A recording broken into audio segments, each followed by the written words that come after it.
Hey guys, तो कैसे हो आप लोग। आई जस्ट होप मस्त और बिंदास होंगे। तो जैसा कि आपने थंबनेल में देखा है कि किस चीज़ के रिगार्डिंग ये वीडियो होने वाला है। जैसा कि आप सभी जानते हैं कि जीविका का बिहार जीविका का जो है वो रिज़ल्ट अनाउंस हुआ है एंड एरिया कोऑर्डिनेटर का रिज़ल्ट अभी आया है, कम्युनिटी कोऑर्डिनेटर का नहीं आया है।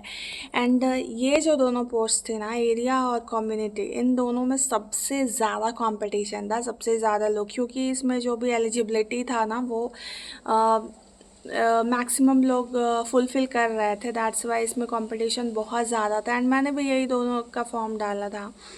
एक्चुअली मैंने जैसा कि पहले के वीडियो में बताया था कि अगर आसपास ही लटकूंगी, या तो मैं पास होंगी या तो फेल होंगी। तो जैसा कि मेरा एक्सपेक्टेशन था उसी के अकॉर्डिंग मेरा रिज़ल्ट आया है एंड मैं आपको बताते हुए खुशी नहीं हो रहा है लेकिन दुख भी नहीं हो रहा है, क्योंकि मुझे ज्वाइन नहीं करना था।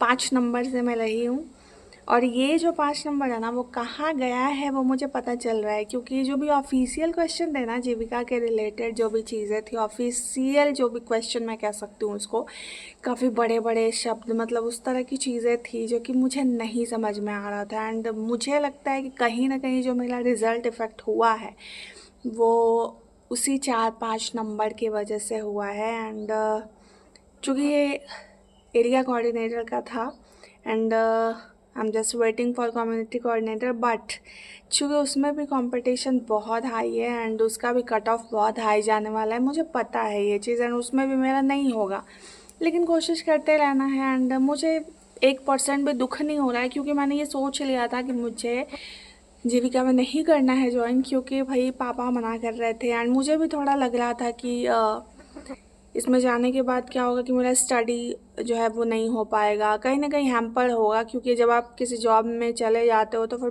पढ़ाई वढ़ाई में आपको दिक्कत होती है। चूँकि मैंने एक ऑलरेडी अच्छे खासे पैकेज का जॉब छोड़ चुका है, तो मैं नहीं चाहती हूँ कि फिर से इनरोल हो किसी चीज़ में एंड फिर से मेरा स्टडी हैम्पर हो। तो दैट्स वाई मैंने ये डिसीजन लिया था कि, लेकिन फिर भी रिज़ल्ट आ जाता है तो खुशी तो होता है। तो मुझे इस चीज़ के लिए वेट था कि भाई अगर हो जाता है तो भाई एक प्राउड वाली चीज़ें हो जाती है, तो इस चीज़ की वजह से मैं वेट कर रही थी। बाकी ना मुझे खुशी है ना मुझे गम है। आप लोगों का अगर हुआ है तो मेरी तरफ से बहुत सारा कॉन्ग्रेचुलेशन है and just waiting for community coordinator. देखते हैं अभी जब इसका आ गया है तो मुझे ऐसा लगता है ना कि कुछ दिन में ये भी आ ही जाएगा।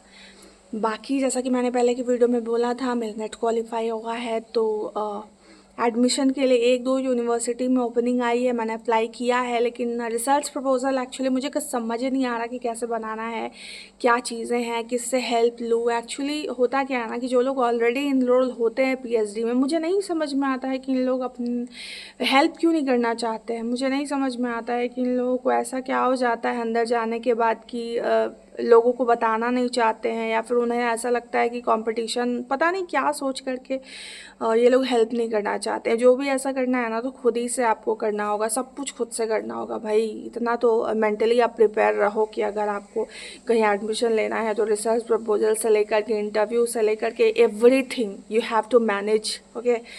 तो ये सब चीज़ें हैं एंड मुझे नहीं समझ में आ रहा है। मैं बहुत कोशिश कर रही हूँ कि कैसे बनाना है, कहाँ से मैं क्या चीज़ें लूँ। तो मैं इन चीज़ों में अभी थोड़ी सी उलझी हुई हूँ। कोशिश मेरा चल रहा है कि कैसे क्या करना है। बाकी देखते हैं कहाँ पे एडमिशन होता है नहीं होता है। मेरा ये टारगेट है कि इस साल मैं कहीं ना कहीं एडमिशन ले लूँ, क्योंकि ये 1-2 साल का कोर्स है नहीं, एक्चुअली लंबा टाइम ड्यूरेशन इसमें जाएगा। तो मुझे ये लग रहा है कि अभी ले लेने में फ़ायदा है, क्योंकि कोई भी चीज़ बाद के लिए नहीं होता है। तो ये सोच करके मैंने अप्लाई किया है। बाकी देखते हैं आगे क्या चीज़ें होती है। अगर कम्युनिटी कोऑर्डिनेटर में मेरा आता है तो भी मैं आपको इन्फॉर्म करूँगी, अगर नहीं आता है तो भी मैं आपको डेफिनेटली बताऊँगी। चलो आज के लिए इतना ही। Take care, bye bye, love you guys.